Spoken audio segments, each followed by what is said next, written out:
주는 반석 내 구원자, 위험에 빠진 날 던지고 문 안에 있는 날 세우시고, 주는 반석 주 내게 되시네.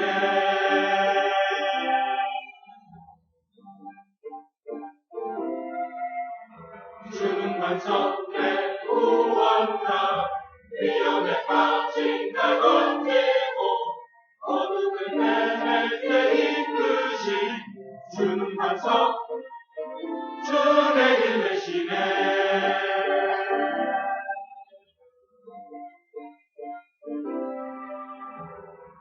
주님은 반석 되시네. 주께서 내게 지키사 환란 가운데 너가 주네. 주는 반석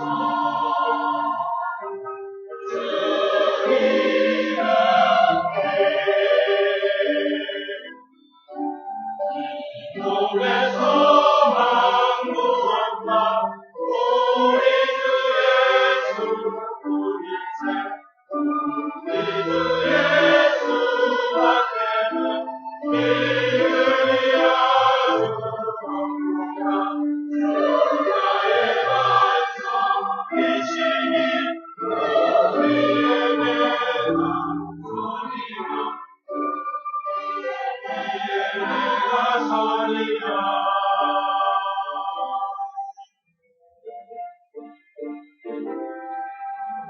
주는 반석 내 구원자, 위험에 빠진 나 건지시. 주는 반석 대시네. 주는 반석 대시네. 주는 반석 대시네. 주는 반석 내 구원자, 주는 반석 내 구원자, 주는 반석 대시네. 주 내게 되시네. 주는 반석. 교회학교의 여름 성경학교, 또 수련회 캠프, 또 우리 청년들 수련회 또한 우리 전교인의 여름 학예 봉사까지 어저께 다 마쳐졌습니다. 아무 사고도 없었고요. 모든 사역들이 무사히 다 마쳐지게 되었습니다. 이 모든 것을 인도해 주신 하나님께 감사를 드립니다. 또 몸으로 수고하시고 또 노력과 정성을 아끼지 않으신 모든 분들, 우리 교사분들에게도 감사드리고요. 또 뒤에서 기도로 후원으로 해주신 우리 모든 성도님들께도 진심으로 감사를 드립니다. 여러분들 한 분 한 분들이 계셨기 때문에 여름 사역이 다 마쳐질 수 있었습니다. 여름 사역을 하면서 농부가 1년에 한 번 나가서 씨를 뿌리지 않습니까? 네, 그 마음을 우리가 가질 수 있게 되었습니다. 우리가 자라게 하고 열매 맺게는 할 수 없지만 농부가 나가서 한 번 씨를 뿌리고 1년 동안 가꾸어서 그 열매를 거두어 가듯이 우리가 여름 이 사역을 통해서 우리 자녀들 또한 각 곳에다가 이 씨앗을 뿌렸고 하나님께서 우리를 통해서 그것을 가꾸고 또한 거두게 하실 것입니다. 여러분들이 기대하시고 기도하시면서 하나님의 인도하심을 경험하시는 우리 모든 성도들이 되시기를 주님의 이름으로 부탁을 드립니다. 우리가 8월을 부흥의 달로 정하고 사도행전 말씀을 우리가 매주 살펴보고 있습니다. 다른 좋은 말씀들도 있지만 사도행전 말씀을 보게 된 것은 사도행전에 나오는 이 모든 말씀이 다 부흥의 역사를 기록하고 있기 때문입니다. 그래서 우리가 사도행전 말씀을 이렇게 묵상해 보면 그 말씀 속에는 많은 부흥의 이야기가 그 안에 담겨져 있습니다. 저는 이번 말씀을 이렇게 준비하면서 문득 저희 교회가 처음 시작될 때, 창립될 때 그때는 어땠을까 하는 생각이 제 안에 들어왔습니다. 여러분, 저희 교회가 창립된 지 벌써 52년이 지났습니다. 1961년 7월 21일 저희 교회가 처음 첫 예배를 드렸습니다. 제가 문득 그 생각이 난 이유는 무엇이냐면 오늘 본문의 말씀이 이방 땅에 최초로 세워진 안디옥 교회가 어떻게 시작됐는지를 이야기하고 있는 말씀이기 때문에 이 말씀 보면서 우리 교회는 어땠을까 그런 생각을 갖게 되었다는 것이죠. 여러분, 처음 교회가 시작되기 위해서 마음에 맞는 분들이 모이고 같이 기도하면서 우리가 첫 예배를 드리자. 그리고 그 예배는 어떻게 드릴 것인가? 예배 순서를 정하고 누가 그 순서를 맡을 것인지 순서지를 만들고 주변에 있는 분들을 초청해서 함께 첫 예배를 드렸을 것입니다. 그 날짜가 다가올수록 기도하고 기대하면서 그 예배를 드렸을 때 그 예배가 얼마나 감격스러웠을까 그런 생각을 가져봅니다. 더 감격스러운 것은 그렇게 시작된 이 예배가 52년이 지났는데 그동안 한 번도 매주일 빠지지 아니하고 이곳에서 하나님께 영광을 올려드렸다는 것이죠. 많은 사람들이 변하기는 했지만 그 시대에 맞게 그 사명을 감당해 주신 그 모든 분들이 계셨기 때문에 오늘 이 예배도 우리가 가능할 수 있었다. 그렇게 믿습니다. 여러분, 우리에게도 그 사명이 있음을 잊지 마시고 이 아름다운 예배를 다음 세대에게 우리가 물려줄 수 있도록 지금의 사명을 충성되이 감당해 주시기를 주님의 이름으로 부탁을 드립니다. 오늘 성경에서도요, 그렇게 시작된 한 안디옥 교회 이야기가 나오는데요. 이 안디옥 교회는 이방 땅에 세워진 최초의 교회였습니다. 이 안디옥이라는 도시는 위치가 어디였냐면 예루살렘에서 북쪽으로 올라가서 예루살렘과는 거리가 약 480km 떨어져 있는 거리입니다. 가까운 거리가 아니죠. 그리고 이 안디옥은 당시에 시리아라는 나라의 한 큰 도시였습니다. 로마가 그 지역을 다 차지하고 통치하고 있었는데 로마가 통치하고 있는 도시들 중에서 세 번째로 큰 도시가 바로 안디옥이라는 도시였습니다. 2000년 전에 그 도시의 인구수가 50만 명이었다 이렇게 이야기합니다. 그러니까 결코 작지 않은 큰 도시였다는 것이죠. 우리가 생각할 때는 예루살렘은 굉장히 큰 도시고 안디옥은 작은 도시다 이렇게 생각하기 쉽는데 그렇지 않다는 거예요. 안디옥은 굉장히 크고 또한 화려하고 문화가 발전되었던 그런 곳이 바로 안디옥이라는 도시였습니다. 지중해에서 25km 정도 떨어져 있었고요. 오론테스 강가에 위치해 있는 그러한 도시였습니다. 그래서 무역과 상업이 발달하고 문화가 발달된 곳이 바로 안디옥이라는 도시였어요. 그런데 이런 도시에 교회가 처음 시작이 되게 되었다는 것이죠. 그것이 바로 오늘 읽었던 본문의 말씀이라는 것입니다. 그런데요, 이 안디옥 교회는 두 번의 큰 부흥을 경험하게 됩니다. 오늘 본문에 그 두 번의 부흥의 역사를 기록하고 있는데 첫 번째는 사도행전 11장 21절에 보시면 주의 손이 그들과 함께 하심에 수다한 사람이 믿고 주께 돌아오더라 이렇게 이야기하고 있어요. 안디옥에 간 사람들이 그곳에서 복음을 전했을 때에 하나님께서 함께 하시니까 주의 손이 함께 하시니까 많은 사람들이 모여서 하나의 큰 교회 공동체가 되는 큰 부흥이 있었다 이야기를 하고요. 오늘 11장 24절에 보시면 바나바는 착한 사람이요 성령과 믿음이 충만한 자라 이에 큰 무리가 주께 더하더라 이렇게 이야기하고 있습니다. 한 번의 부흥이 있었을 때 예루살렘 교회는 그 안디옥 교회를 위해서 바나바를 파송하고 바나바가 그곳에 가서 목회 사역을 감당했을 때 그곳에서 또 한 번의 부흥이 일어나게 되었다 이야기를 하고 있습니다. 그렇기 때문에 이 안디옥 교회는 한마디로 이야기한다면 부흥하는 교회다. 그렇게 이야기할 수가 있습니다. 여러분, 저희 교회를 포함해서요, 이 지상의 모든 교회는 부흥하기를 원합니다. 그렇지 않습니까? 이것은 단지 어떤 양적인 부흥만을 이야기하는 것이 아니라 하나님 앞에서 성숙되고 또한 온전히 자라감으로 각 성도들이 부흥하고 그러므로 교회가 또한 성숙하고 성장하는 그런 부흥을 경험하기를 원한다는 것이죠. 이 부흥의 달인 8월을 맞이해서 우리가 하나님의 성전이라고 성경은 이야기하고 있는데 성전된 우리 자신이 부흥하고 또한 맡겨주신 이 가자제일교회가 부흥하는 교회가 되기 위해서 내가 해야 될 일은 어떤 것이 있는지 우리가 이 부흥하는 안디옥 교회 이야기를 통해서 같이 한번 이야기를 나누려고 합니다. 그래서 오늘 말씀의 제목을 부흥하는 교회다 이렇게 정해보았습니다. 먼저 이 부흥하는 안디옥 교회를 통해서 우리가 발견할 수 있는 첫 번째 부흥하는 교회의 특징은 차별이 없는 교회라는 것입니다. 어떤 교회라고요? 차별이 없는 교회. 오늘 말씀에서 두 번의 부흥이 안디옥 교회에 있었다 말씀을 드렸습니다. 첫 번째 부흥은 오늘 11장 19절부터 나오는데 때 스데반의 일로 일어난 환란을 인하여 흩어진 자들이 베니게와 구브로와 안디옥까지 이르러 도를 유대인들에게만 전하는데 그 중에 구브로와 구레네 몇 사람이 안디옥에 이르러 헬라인에게도 말하여 주 예수를 전파하니 주의 손이 그들과 함께 하심에 수다한 사람이 믿고 주께 돌아오더라. 그렇게 말씀하고 있습니다. 이 말씀에 보시면 스데반의 일로 환란이 예루살렘에 있었다 이야기를 하고 있어요. 스데반의 일이라는 것이 무엇이겠습니까? 스데반이 복음을 전했을 때 사람들이 돌을 들어서 스데반을 쳐서 스데반이 순교하고 말았습니다. 예루살렘은 믿는 자들이 안전한 곳이 되지 못했어요. 믿는 자들은 스데반의 죽어가는 모습을 보면서 아, 나도 저렇게 죽을 수 있겠구나. 나도 언젠가 저 스데반처럼 돌에 맞을 수 있겠구나. 이런 생각을 갖게 된 것이죠. 그러면서 내가 죽느니 여기 사는 것보다 안전한 곳으로 흩어져서 도망가는 것이 낫지 않겠느냐.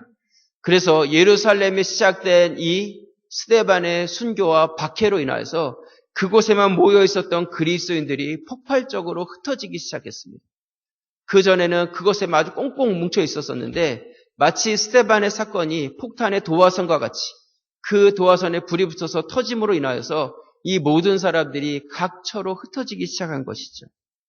그런데 그냥 흩어진 것이 아니라 그들 마음속에 가지고 있었던 것이 있었는데 그것이 무엇이겠어요? 바로 예수 그리스도.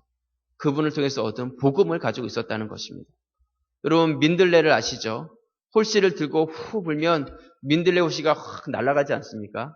날아가가지고 떨어진 그곳에 그 씨앗이 잘 보이지도 않는데 그곳에 떨어지면 거기서 그것이 뿌리를 내리고 자라서 또 하나의 아름다운 민들레를 만들어내요. 거기에 민들레가 떨어졌는지 안 떨어졌는지 알지 못하지만 나중에 그곳에서 민들레가 자라난 것을 보면 아, 언제 그 전에 그곳에 씨앗이 떨어졌었구나. 그것을 알 수 있는 것이죠. 믿는 자들이 그랬다는 거예요.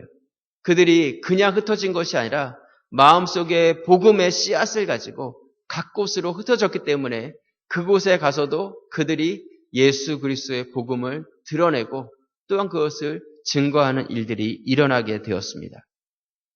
그런데 한 가지 안타까운 사실은 무엇이냐면 그들이 나가서 복음을 전하는데 누구들에게만 복음을 전했냐 이야기하냐면 성경은 유대인들에게만 복음을 전했다. 그렇게 말씀하고 있어요. 이것은 무엇을 의미하냐면 그들이 예루살렘이 안전치 못해서 흩어졌는데 흩어져 보니까 이미 각 곳에 이민 와서 먼저 살고 있었던 유대인들이 있었다는 것이죠. 그들이 회당을 세우고 회당을 중심으로 율법을 배우고 그 말씀을 자녀들에게 가르치면서 그들이 그렇게 공동체 생활을 하고 있었는데 그곳에 뒤이어 갔었던 이 그리스도인들이 가서 복음을 전하기 시작했는데 이들이 그 복음을 잘 받아들이지 않았습니다. 유대인들 마음속에는 이미 율법의 말씀 또한 그들 머릿속에 확 박혀 있었던 우리만이 선택된 민족이라는 선민의식 그런 것들이 강하게 자리 잡혀 있었기 때문에 아무리 복음을 전해도 그들이 잘 변하지 않았다는 것이죠. 그런데요. 바로 이 안디옥에 흩어진 몇몇 사람 성경에는 이름도 나오지 않는 무명의 이 그리스도인들이 유대인들이 변화되지 않자 유대인들에게만 아니라 원래 안디옥에 살고 있었던 이방 민족이었던 그 헬라인들에게도 복음을 전하기 시작했습니다. 그런데 오늘 말씀해 보시면 하나님께서 그들과 함께 하셨다. 주의 손이 그들과 함께 하셨다. 그렇게 말씀하고 있어요. 이것은 무엇을 의미하냐면 하나님께서 이방인들에게 복음이 전해지는 것에 대해서 기뻐하셨다는 거예요. 그것이 바로 하나님께서 원하시는 뜻이었다는 것이죠. 예루살렘 땅에 스데반을 죽여가시면서까지 그 땅에 박해를 주신 이유와 목적이 바로 유대인들에게만이 아니라 이방인들에게 복음을 전하기 원하시는 하나님 뜻이 거기에 담겨져 있었는데 흩어진 자들이 그것을 알지 못하고 유대인들에게만 복음을 전했는데 안디옥에 간 이 사람들은 안디옥에서는 유대인들이 아니라 이방인들에게 복음을 전했을 때 하나님께서 그곳에 교회를 세우시고 놀라운 부흥의 역사를 시작하셨다는 것입니다. 여기서 우리는 중요한 사실을 발견할 수가 있습니다. 많은 사람들이 각 곳으로 흩어졌지만 교회가 세워진 곳은 안디옥뿐이 없었어요. 부흥의 역사를 경험한 곳은 안디옥뿐이 없었습니다. 여러분, 복음이 많은 곳으로 흩어지고 전해지지만 그곳에서 교회가 세워지고 복음의 역사가 일어나고 부흥이 감당되기 위해서는 오늘 이 안디옥 교회의 모습을 우리가 보고 배워야 한다는 것이죠. 여러분, 각 곳에서 복음이 전해졌지만 교회가 세워진 이 안디옥 교회의 차이점은 다른 것이 아니었어요. 그것은 무엇이냐면 다른 곳에서는 유대인들에게만 복음을 전했지만 안디옥에서는 헬라인에게도 주 예수를 전파했다. 성경은 이야기하고 있다는 것이죠. 이것이 작은 차이점 같지만 엄청난 차이점이 되어서 어떤 곳에서는 부흥의 역사가 일어났고 어떤 곳에서는 부흥의 역사가 일어나지 못했다는 것입니다. 여러분, 유대인들은요, 선민 사상을 가지고 있었어요. 우리만이 선택된 민족이다, 이런 생각을 가지고 있었다는 것이죠. 구약에 하나님께서 아브라함을 선택하셨고 아브라함의 후손인 우리만이 구원의 그 안으로 들어갈 수 있다고 생각한 것입니다. 그렇기 때문에 유대인들은 자기 잘난 멋에 살았고 이방인들에 대해서는 별로 취급도 하지 않았고 어떠한 이방인들은 짐승처럼 여겼다는 것입니다. 그러니까 그 선민 사상에 가득 담겨져 있으니까 그들이 나가서 복음을 전할 때에도 이방인들은 거들떠 보지도 아니하고 자기들 민족, 유대인들에게만 복음을 전했다는 것이죠. 그런데 그것을 하나님께서 기뻐하지 않았다는 것입니다. 그들 안에 자기도 모르게 어렸을 때부터 고착화되어 있는 이 차별의식, 그것이 그들 안에 있어서 누구는 복음을 들을 가치가 있고 어떤 사람은 복음 들을 가치도 없는 사람으로 그렇게 여기고 있었다는 것입니다. 하나님께서 그것을 기뻐하지 아니하셨어요. 싫어하셨습니다. 여러분, 복음의 특징이 무엇인지 아십니까? 복음이 가지고 있는 특징. 로마서 3장 21절 말씀에 보시면 이제 율법 외에 하나님의 한 의가 나타났으니 율법과 선지자들에게 증거를 받은 것이라. 곧 예수 그리스도를 믿음으로 말미암아 모든 믿는 자에게 미치는 하나님의 의니 뭐라고요? 차별이 없느니라. 이 복음은 차별이 없다는 거예요. 여러분, 복음이 가지고 있는 특징이 바로 그것이라는 것입니다. 하나님께서는 이것을 알고 행하는 교회, 이것을 알고 행하는 성도들에게 부흥을 경험케 하신다는 것이죠.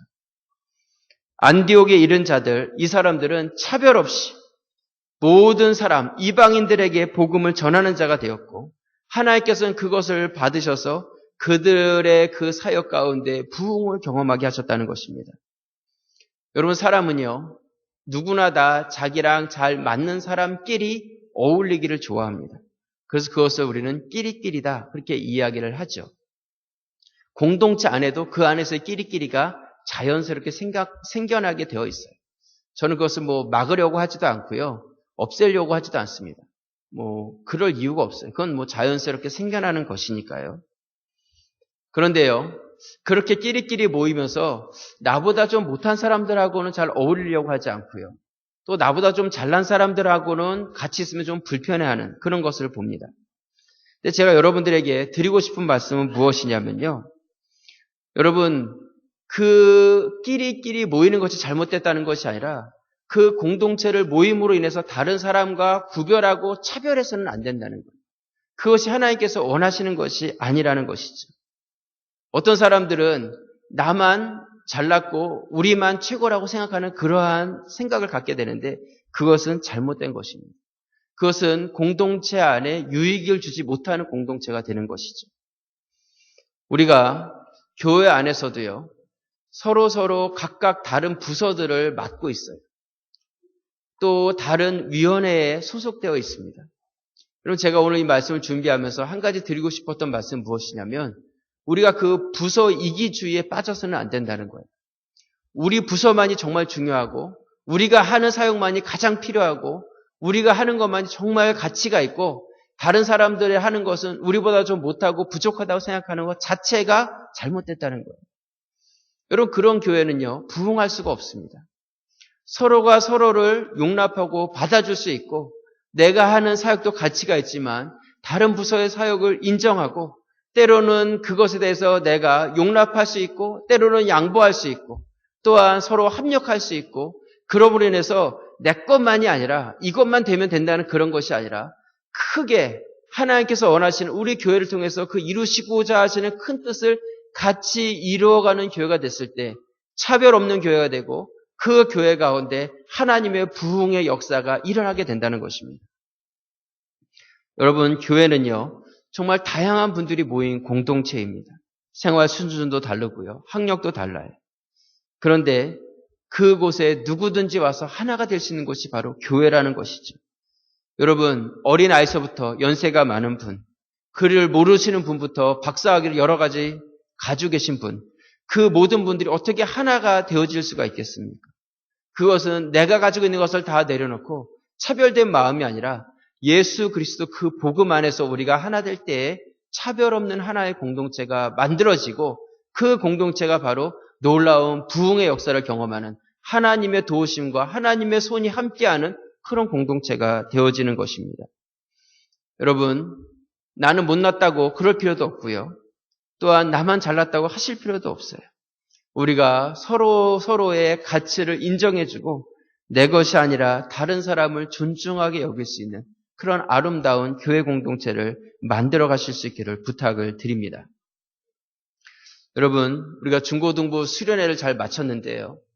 저희 교회 중고등부 학생들이 그렇다는 것이 아니라 중고등부 아이들을 데리고 수련회를 가보면 그런 애들이 꼭 있어요. 어떤 애들이냐면, 전도사님, 걔 이번에 수련회 가요? 물어봐요. 그래서 걔 안 간다 그러면 나도 안 갈래요. 이야기를 하고, 걔가 간다 그러면 그럼 나도 갈게요. 그런 애들이 꼭 있습니다. 그렇기 때문에 그런 애들은 둘 다 데려다 놓고, 야, 얘가 간다니까 너도 가고 너도 가는 거니까 얘도 가는 거야. 알았지? 이렇게 해놓고 가야지 애들이 같이 가죠. 서로 간에 이야기가 잘 되지 않으면 같이 안 가는 경우들이 많이 있습니다. 여러분, 교회 오실 때 우리가 누구 때문에 오고 누구 때문에 안 오고 그것은 하나님께서 원하시는 모습도 아니고 성도로서 바른 태도도 아니에요. 우리는 사람을 바라보는 것이 아니라 하나님을 바라보고 나와서 예배자로 하나님께 나아가는 것이죠. 그렇지 않습니까? 여러분도 오늘 교회 오셔서 예배를 드리시는데 누구를 보기 위해 오셨어요? 왜 이곳에 와 계십니까? 혹시 장기원이라는 목사 한 명을 보기 위해서 이곳에 오시지는 않으셨습니까? 여러분, 사람을 보고 신앙생활을 하거나 사람을 보고 기대하면요, 언젠가는 꼭 실망을 하게 되어 있어요. 왜냐하면 사람은 완벽할 수 없거든요. 우리가 서로 간에 그 모든 것을 용납하고 받을 수 있는 차별 없는 마음이 되었을 때 그것을 통해서 하나님께서 원하시는 아름다운 교회 공동체를 이루는 것입니다. 제가 이번에 학예봉사를 2박 3일 다녀왔습니다. 얼굴이 좀 더 까매지지 않았나요? 네. 가뜩이나 시커먼데 더 검해졌어요. 네. 별로 멋있는 사람이 아닙니다, 제가. 네. 어저께 이렇게 왔는데 저희 아내가 오이를 썰어가지고요. 네. 얼굴 좀 하얘지라고 얼굴에다 막 이렇게 붙여줬는데 거울을 봤는데 별로 하얘지진 않았더라고요. 어쨌든 그 마음이 고맙지 않습니까? 여러분, 사람은요, 아무리 노력해도 항상 한계가 있고 부족한 것이 있습니다. 우리가 그것들을 다 인정하고 받아주시고 하나님 안에서의 바라보게 되었을 때 우린 그 사람이 부족한 것이 아니라 하나님의 형상을 바라보고 걸작품인 그 사람을 우리가 용납함으로 서로 간에 차별이 아니라 하나됨을 이어갈 수 있고 그 공동체가 되었을 때 하나님께서 원하시는 그 아름다운 공동체가 되고 하나님께서 꿈꾸시는 그런 부흥의 교회가 되어지는 것입니다. 그런 은혜가 우리 교회 가운데 있기를 주님의 이름으로 축원합니다. 두 번째로요, 부흥하는 교회가 되기 위해서는 좋은 소문이 나야 합니다. 이 안디옥 교회는 좋은 소문이 났어요. 오늘 사도행전 11장 22절 말씀 보시면 예루살렘 교회가 이 사람들의 무엇을요? 소문을 듣고 바나바를 안디옥까지 보내니 저가 이르러 하나님의 은혜를 보고 기뻐하여 모든 사람에게 굳은 마음으로 주께 붙어 있으라 권하니 바나바는 착한 사람이요 성령과 믿음이 충만한 자라. 이에 큰 무리가 주께 더하더라. 이렇게 말씀하고 있습니다. 이 말씀에 보시면요, 안디옥 교회가 그곳에 무명의 몇몇 그리스도인들이 와가지고 복음을 전했을 때 큰 부흥의 역사가 일어났다 말씀을 드렸습니다. 그런데 그 부흥의 역사가 어디까지 전해지냐면 예루살렘까지 전해졌다. 그렇게 이야기를 하고 있어요. 제가 앞에서 안디옥과 예루살렘은 한 480km 떨어져 있다 말씀을 드렸어요. 그럼 결코 가까운 거리가 아닙니다. 그리고 중요한 것은 같은 나라가 아니에요. 이스라엘 나라 땅에 있는 같은 도시가 아니라 예루살렘은 유대 땅에 있는 도시고 이 안디옥은 시리아 땅에 있는 도시였다는 것이죠. 그런데 이 시리아 땅에 있는 한 도시에서 형성된 교회의 소문이 어디까지요? 480km 떨어진 예루살렘까지 와서 그 소문이 전해졌다. 그렇게 이야기를 하고 있는 것이죠. 요즘 말로 한다면 이 북가자동의 가자제일교회가 부흥한다더라. 이 소문이 이 지역이나 어떤 서대문구나 이렇게 전파된 것이 아니라 저 멀리 있는 다른 나라, 일본 땅이나 아니면 중국 땅까지 그 소문이 전해졌다는 그런 이야기하고 같은 것입니다. 그래서 그 소문을 들은 예루살렘 교회가 그렇다면 그 세워진 교회와 그 많은 성도들을 온전하게 이끌고 섬길 수 있는 사람을 우리가 파송해야 되지 않겠느냐. 그래서 선택해서 보낸 사람이 누구였어요? 바나바라는 인물이었다는 것이죠. 여러분 교회가요. 좋은 소문이 나면 좋은 일꾼들을 하나님께서 보내주세요. 그래서 하나님께서 우리에게 주시는 은혜의 방편이라는 것이죠. 좋은 소문이 나는 교회에는 좋은 일꾼들이 또 보내져서 선순환이 이루어지게 됩니다. 그래서 그 일꾼들을 통해서 또 하나님의 사명이 감당되어지고 사역이 더욱더 확장되어 가고 또 더 큰 부흥의 역사를 경험하게 되는 것이죠. 하지만 악순환이 있는 교회는요. 좋은 소문이 아니라 나쁜 소문이 나고 그럼으로 인해서 교회 안에 있는 필요한 일꾼들도 떠나가는 교회가 돼요. 그러니까 계속해서 악순환이 반복이 되게 되는 것이죠. 그만큼 소문이 그렇게 중요하다는 것입니다. 여러분, 우리 교회가 이 선순환, 좋은 소문이 일어나기 위해서는 여러분 한 사람 한 사람들이 너무나 중요해요. 나가서 만나는 자들에게 어떤 이야기를 하느냐에 따라서 어떻게 해요? 교회의 소문이 달라지게 되어 있습니다. 그분들은 여러분들 통해서 그 소문을 듣게 되어 있기 때문에 우리는 늘 좋은 소문을 옮길 수 있는 자들이 되어야 한다는 것이죠. 여러분들 입술에는 권세가 있어요. 여러분들 말에는 힘이 있습니다. 왜냐하면 믿는 자가 되었기 때문에 어떤 말을 전하느냐에 따라서 영향력이 다르게 되어 있다는 것이죠. 여러분 나가서 여러분들 보면서 나도 당신 교회 한번 가볼까? 그렇게 이야기했을 때 오지 마. 심각해. 만약에 그렇게 이야기 안 되면 누가 오겠어요? 본인은 열심히 교회 오면서 다른 사람들을 오지 못하게 막고 있는 그러한 나쁜 소문을 전하는 자들이 아니라 만나는 자들에게 교회에 대해서 자랑을 하고 또한 교회에 대해서 기쁨을 나누게 될 때 그들의 삶 가운데서 복음이 없어서 허덕이는 인생 가운데 그 복음의 불빛 아래로 다가오고 싶고 와서 그들의 인생을 맡기고 그러므로 인해서 인생이 변화되고 또 다른 영적인 부흥의 역사가 경험되게 될 것입니다. 여러분 음식점도요. 좋은 소문이 나면 멀리서 사람들이 찾아와요. 귀로만 듣는 것은 만족이 안 되거든요. 정말 맛있대더라.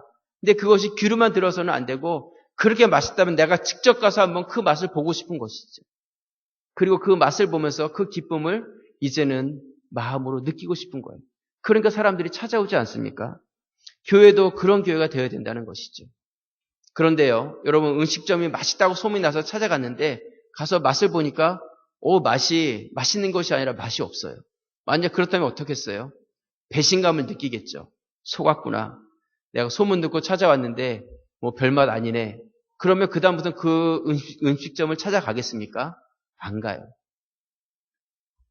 여러분 거짓말을 해 가면서까지 좋은 소문을 내실 필요는 없어요. 무슨 말씀인지 이해가 되시죠? 우리는 여러분들이 교회 안에서 느끼는 좋은 것들만을 드러내고 긍정적인 마음을 가지고 이야기하시기만 하면 된다는 것이죠. 안디옥 교회에 파송된 바나바가요. 그 교회에 왔을 때 뭐라고 이야기를 하냐면 23절 말씀을 다시 보시면 저가 이르러 하나님의 은혜를 보고 기뻐했다 그렇게 말씀하고 있어요. 곧 이 안디옥 교회는 하나님의 은혜가 눈에 보이는 교회였어요. 그게 이 바나바는 안디옥 교회의 하나의 좋은 소문이고 자랑이 되었다는 것이죠. 여러분 이 안디옥 교회가 아직 말씀을 온전히 다 받지 못해서 말씀의 뿌리가 깊게 내려진 그런 교회가 아니었습니다. 그런데 그 교회에 들어가 보면 말씀의 뿌리가 깊게 내려져 있지는 않았지만 성도들 얼굴과 모습 가운데 하나님의 은혜의 충만함을 눈으로 볼 수 있는 그런 교회였다는 것이죠. 바나바가 그 교회에 갔었을 때에 이 교회가 하나님의 은혜가 있는 그런 교회라는 것이 느껴졌다는 것입니다. 여러분 우리 교회는 어떻습니까? 누군가 우리 교회에 왔을 때 여러분들의 모습을 보면서 이 교회는 하나님의 은혜가 있는 교회구나. 그것을 느낄 수 있을까요? 우리 옆에 계신 분들을 한번 이렇게 바라보시기를 바랍니다. 지그시 한번 쳐다보세요. 여러분, 그분의 얼굴 속에 하나님의 은혜가 보이십니까? 보이세요? 야, 정말 저분의 얼굴처럼 나도 살아봐야 되겠다. 그런 마음이 생기십니까? 그런 모습이 있을 때에 소문이 나고 그 교회가 하나님께서 원하시는 모습으로 부흥하는 교회가 되어진다는 것입니다.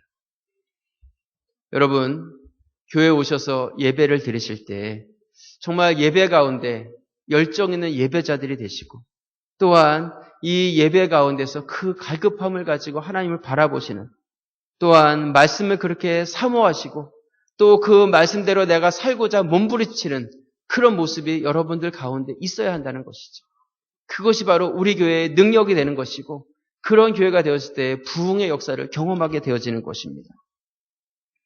바나바는요, 예루살렘 교회에서 파송을 받아서 안디옥에 갔습니다. 그리고 그곳에 있는 성도들을 보면서 놀라운 경험을 한 거예요. 예루살렘 교회에 있는 성도들도 훌륭했지만 그 안디옥 교회 성도들을 보면서 야, 이 사람들은 참 대단한 사람들이다.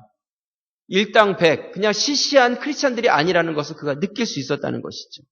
그냥 믿는 믿음의 성도들이 아니라 믿음을 가졌다면 정말 확실하게 믿는 그런 자들이라는 것을 느낄 수 있었다는 것이죠. 그들의 삶과 인격이 하나님의 말씀 앞에서 온전하게 세워져 있는 자들이라는 것을 이 바나바는 느낄 수 있었다는 것입니다. 그렇기 때문에 그 소문이 예루살렘까지 퍼졌고 그 소문이 확실하다는 것을 이 바나바는 몸으로, 눈으로 경험할 수 있었다는 것입니다. 사랑하는 우리 가자제일교회 성도 여러분, 좋은 소문이 나야 합니다. 좋은 소문이 나야 돼요. 그리고 또 한 가지 중요한 것은 그 소문이 우리 교회 안에서 증명되어져야 한다는 것이죠. 그랬을 때 우리 교회는 하나님께서 자연스럽게 부흥하는 교회로 이끌어 주실 것입니다. 여러분, 서로에게 그러한 하나님의 은혜가 보여지는 그런 성도들이 되어주시기를 주님의 이름으로 부탁을 드립니다. 말씀의 결론을 내립니다. 어떤 목사님이요, 미국에 공부하러 가셨는데 미국 한 교회 수련회에 같이 참석을 해서 따라가게 되셨다고 합니다. 그런데 연세가 많으신 머리가 하얀 백발의 할머니가 성경책을 이렇게 펴놓고 말씀을 열심히 읽으시더래요. 근데 그냥 이렇게 보기에도 평생 말씀을 그렇게 묵상해 오신 분이라는 것을 알 수 있었다고 합니다. 그래서 가까이 가서 그 할머니가 읽으시는 그 성경책을 보니까 많이 낡아서 이렇게 떨어질 것처럼 그렇게 되어 있는데 그 성경책 모든 구절에 이렇게 줄이 쳐져 있더래요. 그리고 그 구절들 속에 보니까 어떤 구절에는 P자가 이렇게 써 있고 어떤 구절에는 T자가 이렇게 써 있었다고 합니다. 그래서 궁금해가지고 물어봤대요. 할머니 성경책에 보니까 어떤 데는 P자가 써 있고 어떤 데는 T자가 써 있는데 이게 무슨 의미입니까? 그러자 그 할머니가 뭐라고 이야기를 하냐면 내가 이 말씀을 읽으면서 내가 이 말씀대로 한번 살아봐야 되겠다. 그래가지고 이 말씀대로 살아서 노력하고 있는 것, 내가 이 말씀대로 한번 시도해 보는 것, 그것은 T자, 트라이 했다는 것이죠. 내가 트라이 해봤다. 그래가지고 그렇게 쓰고 또 그렇게 살아보니까 정말 그 말씀대로 되더라. 내가 이 말씀대로 살면 될까 안 될까, 하나님 말씀대로 순종하면 될까 안 될까 해서 그렇게 한번 순종해 봤더니 그 말씀대로 됐을 때는 P자로 그 T자를 바꿔서 프루프, 그 말씀이 증명이 되었다는 거예요. 그래서 그때는 P자로 바꿔서 적어놨다는 거예요. 이 할머니는 그 말씀을 읽은 것으로 끝난 것이 아니라 말씀대로 삶 가운데서 열심히 살려고 노력하고 있는 것이죠. 말씀에 순종하면서 살고 그 순종한 것이 증명되어질 때는 기쁨으로 그 T자를 P자로 바꾸면서 그렇게 말씀을 묵상해 왔다는 그 고백을 하셨다는 것입니다. 오늘 사도행전 11장 26절 말씀에 보시면 만남의 안디옥에 데리고 와서 둘이 교회에 1년간 모여있어 큰 무리를 가르쳤고 제자들이 안디옥에서 비로소 그리스도인이라 일컬음을 받게 되었더라. 그렇게 성경은 이야기하고 있습니다. 이 말씀은 안디옥 교회의 성도들이 많아지자 바나바가 다소로 가서 다소에 머물고 있는 바울이라는 사람을 데리고 와서 1년간 함께 협력해서 사역을 했다는 그런 이야기예요. 와서 그 모인 자들을 가르쳤다. 무엇을 가르쳤겠어요? 말씀을 가르친 것이죠. 그래서 그들이 그 말씀을 배우고 말씀을 받은 대로 그렇게 살아감으로 인하여서 주위에 있는 사람들이 이 안디옥에 있는 성도들에게 뭐라고 불렀다는 거예요? 그리스도인이라 그렇게 불렀다 이야기를 하고 있습니다. 여러분, 이 말씀을 통해서 우리가 정말 중요한 사실을 깨달을 수 있습니다. 그것이 무엇이냐면 일컬음을 받게 되었다는 거예요. 일컬음을 받는다는 것은 무엇을 의미하냐면 내가 나 자신의 정체성을 이야기하는 것이 아니라 주변에 있는 사람들이 나를 보면서 아, 당신은 이런 사람이군요 하고 인정해 주었다는 것을 이야기하는 것이거든요. 곧 이들이 그냥 은혜에 충만한 가운데 살아가다가 이제는 바울과 바나바를 통해서 말씀으로 훈련되어서 그 말씀의 뿌리가 깊게 내려지자 그 말씀대로 살아가기 위해서 노력하고 그 말씀대로 살아감으로 인해서 주변에 있는 그 안디옥 도시의 사람들이 그 안디옥 교회의 성도들을 바라보면서 저 사람들은 그리스도이냐, 저 사람들은 그리스도이냐, 그리스도인이라는 의미는 그리스도께 속한 자라는 것이거든요. 그리스도께 속한 자라고 그렇게 인정을 했다는 것을 의미한다는 것입니다. 곧 내가 나 자신에 대해서 나는 그리스도인입니다 이야기한 것이 아니라 주변에 있는 사람들이 우리를 보면서 당신은 그리스도인이군요 하고 인정해주는 사람들이 되었다는 것을 의미한다는 것입니다. 사랑하는 우리 가자절개 성도 여러분, 여러분들은 그리스도인입니다. 믿으십니까? 근데 그 이름은 내가 삶을 통해서 다른 사람들로부터 인정을 받는 이름이 되셔야 한다는 것이죠. 그러한 성도들이 우리 교회 가운데 채워질 때 부흥하는 교회가 되어지는 것입니다. 다음 주부터 뭐가 있다고 그랬어요? 재직 세미나 있다 말씀드렸습니다. 여러분, 훈련의 시간이에요. 재직 세미나라고 하니까 재직들만 모이는 건 아닌가 생각할지 모르는데 그렇지 않습니다. 우리 2014년도 재직들은 재교육을 받는 시간이고요. 또한 2014년도에 새롭게 임명받을 재직분들이 또 훈련받는 시간이에요. 그렇기 때문에 우리가 8월, 9월에 이 재직 세미나를 하게 된 것이죠. 여러분, 누구나 다, 전교인이 다 받으셔야 될 그러한 재직 세미나입니다. 너무너무 훌륭한 분들을 모셨어요. 정말 모시기 힘든 분들인데 시간이 안 된다고 그러실 때 제가 그러면 날짜를 막 이렇게 조절해 가면서 이분들을 다 모신 거예요. 여러분들 오시면 결코 후회하지 않을 겁니다. 그래서 우선은 출석 체크도 꼼꼼하게 하려고 해요. 출석 체크도 할 거니까요. 여러분들이 다 참여하셔서 이 세미나에 동참하시고 훈련을 받으시길 바라요. 그냥 은혜의 성도들만이 아니라 말씀 통해서 훈련을 받고 말씀의 뿌리를 깊게 내리시면 여러분들이 더 큰 사명을 감당할 수 있는 그러한 역사들이 여러분을 통해서 일어나게 될 것입니다. 여러분, 교회 안에서 오늘 주신 두 가지 말씀, 서로가 서로 간에 차별이 없이 하나가 되는 그런 교회가 되시고 또한 하나님께서 주신 말씀을 우리 안에서 살아내고 그렇게 증명해 감으로 인하여서 모든 성도들, 모든 사람들에게 좋은 소문이 나고 그렇게 일컬음을 받는 그런 부흥의 교회가 될 수 있기를 바랍니다. 또한 여러분들이 그 부흥의 교회의 주인공이 되시고 당신은 그리스도인이시군요 하는 그런 칭호를 받으시는 우리 모든 성도들 되시기를 주님의 이름으로 축원합니다. 기도드리겠습니다.